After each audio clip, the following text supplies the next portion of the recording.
You are watching Kink Live in the Bing Lounge with J.D. McPherson Band. Fantastic, fantastic. Before we go any further, JD, would you introduce the boys in the band? I'd be happy to do that. How about our good friend Mr. Ray Hasildo on the keys, folks? Ray. And our good friend Mr. Doug Corcoran over here on tenor saxophone and electric guitars. Guitars. And over here we got our good buddy Mr. Jason Smay on the drums. Jason. And from the south side of Chicago, Illinois, Mr. Jimmy Sutton on the upright bass. Jimmy Sutton. And on guitar and vocals, Mr. JD McPherson. Thanks. Thank you. Well, first, a big thank you for coming out this morning. Musicians in the morning, the high degree of difficulty is appreciated. Yeah. It's like, I have not the mental faculties to compare it to anything. So that just explains it. It's a little like time travel, right? Yeah. Okay. Yeah, we feel like we're in some sort of temporal stasis and we're holding instruments for some reason. Like just kind of. In the few minutes I got to visit with you before the show, I registered about 900 inside jokes. So for example, it's well known that Jason is also the driver of the Winnebago. That's exactly right. How did you know that? Well, a Blues Brothers joke does not get past me. So it's tell me about what happens. Tell me about what happens when you ride in a van and you travel and you play music and you share in this spiritual encounter that happens on stage. The worst / best thing that has ever happened to touring bands is access to YouTube from inside the van. So it's like, you've got a dearth of all this stuff with which to populate your inside joke repository. And so people, they just don't know what we're talking about all the time. It's like language twins speak to each other or something. They don't know you're speaking to each other and everybody's like, what are these crazy people with the this and the, what is that? And yeah, Daryl, from Daryl Blewett, the world's worst comedian, to John Dacre.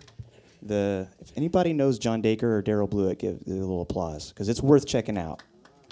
Check it out. Just look up "My Name is John Dacre" on YouTube, and you'll see.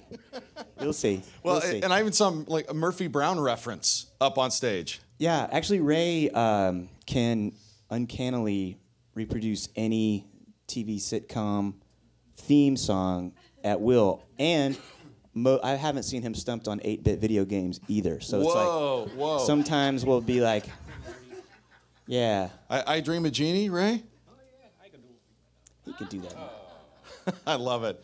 Now, ladies and gentlemen, I just want you to behold what is on this stage, because it's not something you get to see every day. I'm standing in front of Ray's B3 Hammond organ. Is that a Leslie speaker behind you? It is. Unbelievable. Jimmy Sutton, one of the finest practitioners of the bass guitar, the stand-up bass.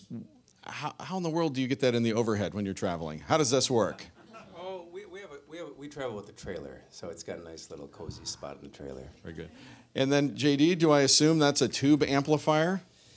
It is a tube amplifier, but you can get those anywhere. It's no big deal. Oh, yeah. I Okay. don't have anything cool like a Leslie or. I do have a golden. Okay, so speaking of inside jokes, Yes. the artifact that's on top of my amp has been referred to as the golden nutria. A fan once said, "Why do you have a nutria on top of your amp?" And what was the other one? Ferret. A ferret. Oh. Where did you find that golden ferret, dude? Well, I don't know what you're talking about, but I'm scared to death right now. Oh, it's a mountain lion. So you've got an EP. I love it. Why not? It's a feline of some kind. It's a big cat. The song we just heard was an old Billy Boy Arnold classic. Yeah. How is it you came to cover that for the Warm Covers EP? Well, our record label, our beloved Rounder Records, the Concord Music, who's sort of the parent company of Rounder and a few other labels, acquired the VJ catalog. They there's been this amazing treasure trove of music that's been just kind of sitting there, lying there dormant. And so they basically acquired all that stuff, and they said, "Hey, just for giggles, if you ever want to, you can play and cover any VJ track that you'd like to. I mean, you're talking from the Staple Singers to John Lee Hooker to Jimmy Reed to, all that stuff. Hugely important American label. So the idea came up almost immediately. I mean, it was like that quick. Let's make a VJ 45. I want to make a VJ 45, man. So we did it. We did a VJ 45, first release since 1965. And Billy Boy Arnold is just one of the coolest blues guys ever. Many of his songs it's almost as if he recorded new vocals for the track, because he's got a thing and he sticks to it. You know what I mean? That kind of sound is his thing.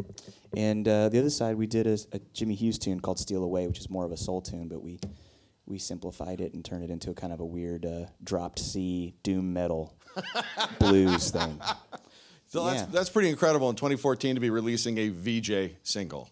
Yeah, it was like that's been awesome. We're just like really, really geeking out about it. When we got those, when those showed up, the box showed up at was it the first gig? Oh, yeah. Yeah.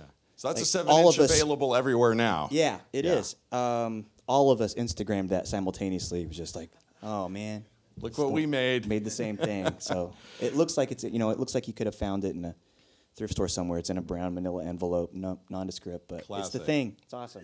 Tonight at the Doug Fir, playing at full maximum volume for your listening pleasure, J.D. McPherson. Thanks, everybody.